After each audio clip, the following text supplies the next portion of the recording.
I'm going to show you a video that will show you that Jacinta Ngobese have been always hating foreigners, whether documented or not. The speech itself is actually clear, and everything she's saying. That means all the illegal immigrants speeches she has been saying to the public. Hello, Chair, can you hear me? Yes, I can hear you. Thank you so much. I just feel like, Chair, the problem here is that it's like we are with people who don't understand why we find ourselves here in the first place.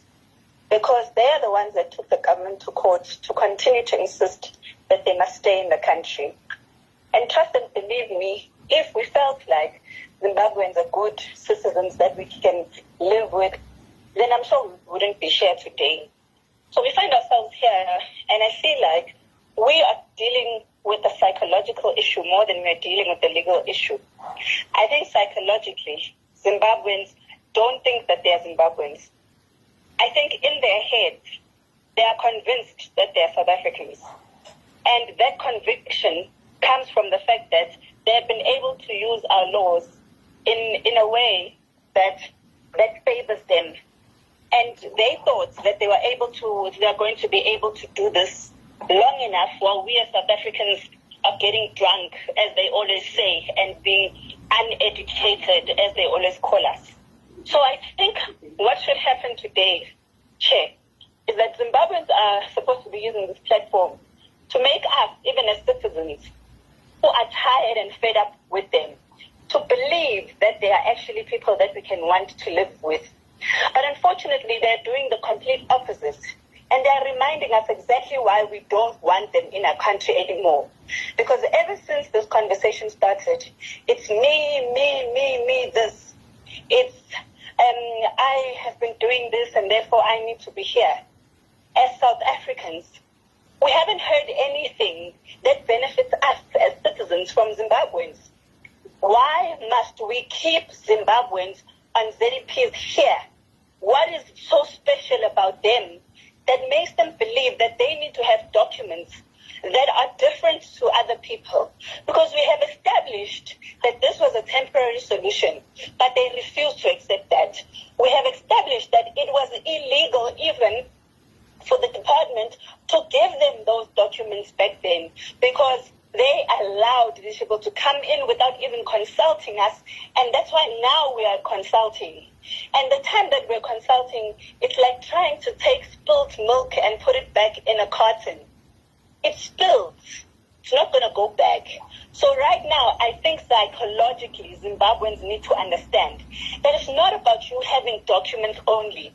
It's about the fact that South Africans no longer want you in their country. You are a Zimbabwean, which means the same way you had to adjust to coming to South Africa is the same way you have to adjust to going back home. It's not going to be that difficult because it's your home. Even if you leave home in Kumbule Kaya, we see people live home for years and years, but they still go back and it's still their home. And there's someone telling me here that I'm generalizing. I'm going to generalize because I'm talking about Zimbabweans here in majority.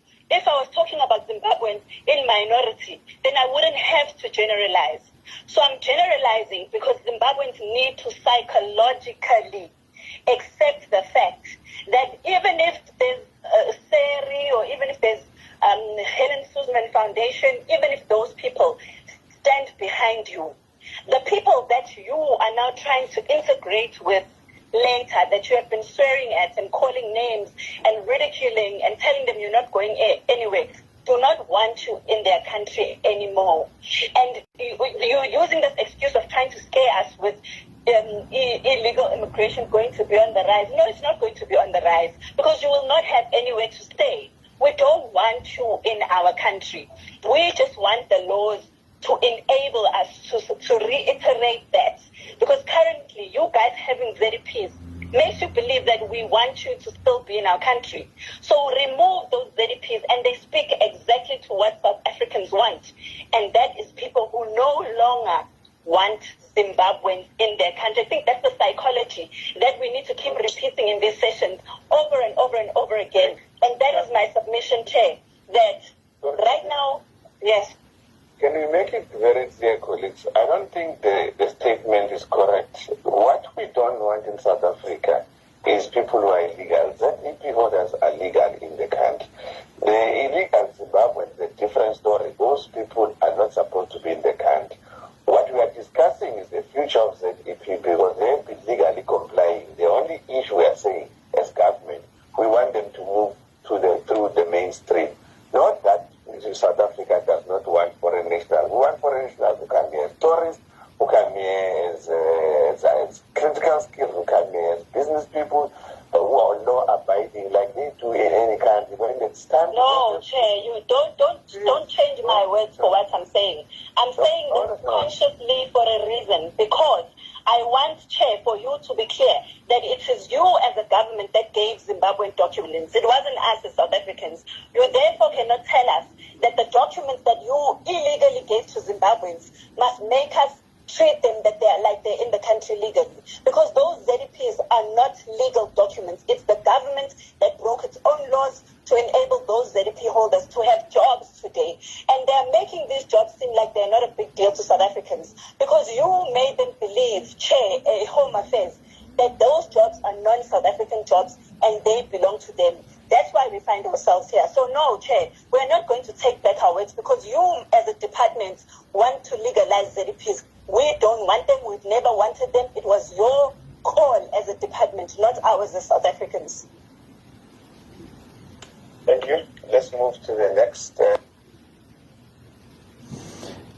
Yeah. I thought she missed the point. That's why she said, we don't want the Zimbabweans here, all of them, whether documented or not, of which this speech, she must be arrested of it and she must be brought to book. If South Africa is really dealing with the law like they are saying, Jacinta is guilty a charge of hate speech concerning this speech she was saying. And also it indicates that all the people who have been harassing people who are documented in South Africa, it has been real, directed by her, because she actually made it clear that that has been the point right from the beginning. Because this one, it cannot be a figure of speech, because she actually concluded siding the point. Permit me to say to Jacinta, she is the highest fool you can ever impose on leadership, because no leader will speak like that. What she is saying, she is actually clear that she do not deserve to be a leader at all, only to foolish people. Any person who says this person is a good leader is a fool, no matter who you are. I also suggest that she should stop speaking on behalf of South Africans, because not all South Africans would think like that. That is a dumb mind. You can't say you don't want foreign nationals in a country. How will the country run? If the country does not have foreign nationals, that means that country